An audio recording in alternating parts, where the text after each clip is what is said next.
E não deixe de compartilhar. Precisamos fazer com que essa mensagem chegue ao maior número possível de pessoas. Vamos lá. O que tem chamado a atenção nesse processo de denúncia de mau funcionamento das máquinas com data de fabricação abaixo de 2020 é justamente o comportamento do TSE. Não está dando para entender. O tribunal deveria estar agradecendo ao Partido Liberal por ter encontrado sérias irregularidades e não partindo para o ataque como se fosse torcedor de um time que acaba de sofrer um pênalti.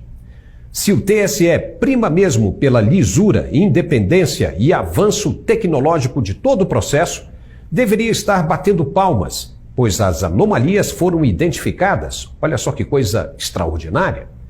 E agora poderão ser sanadas, ajudando futuras eleições e aprimorando cada vez mais a democracia no país. Isso não é maravilhoso? Mas o que estamos vendo é uma repulsa sem precedentes, levantando fortes suspeitas quanto à isenção das principais autoridades. Suspeitas essas que confundem a cabeça do eleitor brasileiro, fazendo com que ele acredite que a condução do processo foi feita para a vitória de um candidato escolhido.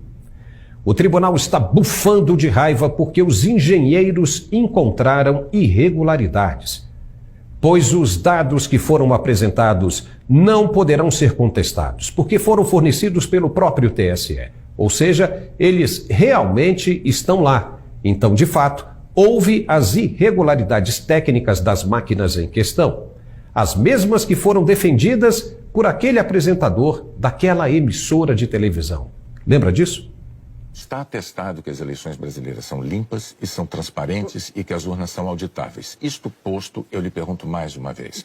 O senhor vai assumir um compromisso diante de milhões de brasileiros de respeitar o resultado das urnas e estimular os seus seguidores a fazer o mesmo? Mas e agora? Como fica a situação? Se isso é um jogo, como parece que tem sido desde o início, o tribunal tomou um checkmate. Não tem mais para onde fugir. O artigo 224 da Lei 4.737, de 15 de julho de 65, diz claramente que se a nulidade atingir a mais da metade dos votos do país nas eleições presidenciais, do Estado, nas eleições federais e estaduais ou do município nas eleições municipais, julgar-se-ão prejudicadas as demais votações. E o tribunal marcará dia para nova eleição dentro do prazo de 20 a 40 dias. Veja que as irregularidades foram percebidas em mais de 50% das máquinas. Só por isso já se justifica a nulidade do pleito. Mas suponhamos que o presidente do TSE ignore esse artigo. Ainda tem um primeiro parágrafo, que está bem redigido e também claro. Ele diz: se o Tribunal Regional, na área de sua competência, deixar de cumprir o disposto neste artigo, o Procurador Regional levará o fato ao conhecimento do Procurador-Geral, que providenciará junto ao Tribunal Superior para que seja marcada imediatamente uma nova eleição. Ou seja, retira-se da esfera do presidente do TSE o poder para impedir. Mas, se ainda assim a relutância for insistente, estaremos diante do segundo parágrafo da mesma lei. Ocorrendo qualquer dos casos previstos neste capítulo, o Ministério Público promoverá imediatamente a punição dos culpados. E nesse caso, se continuar havendo o desrespeito à lei, o artigo 142 deverá ser posto em prática imediatamente, como manda a Constituição para o restabelecimento da lei e da ordem. Pronto, acabou.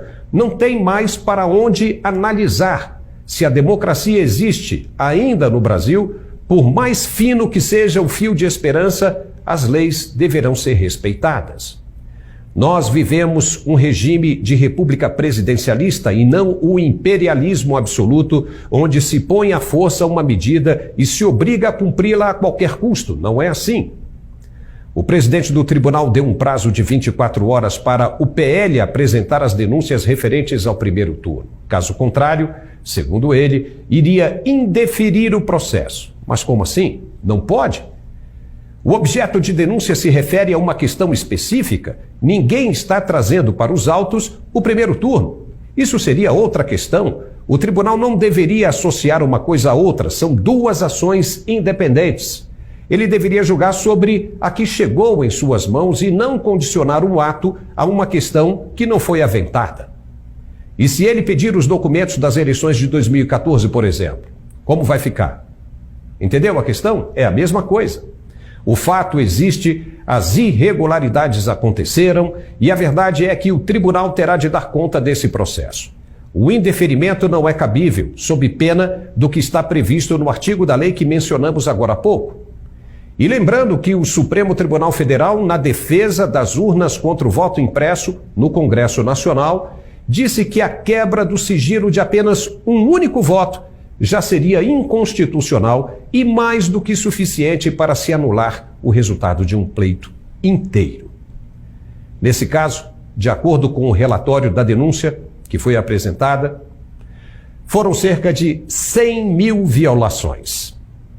Aqui fica a pergunta de sempre: por que tudo isso?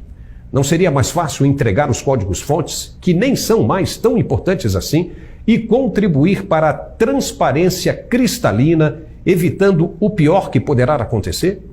Será que a recusa em atender os pedidos de fiscalização e sofrer até prisão e humilhação é menos importante do que entregar o que está sendo pedido para apenas fiscalizar o processo democrático? Não dá para entender esses valores. Enquanto isso, a equipe de transição continua trabalhando. Está certo?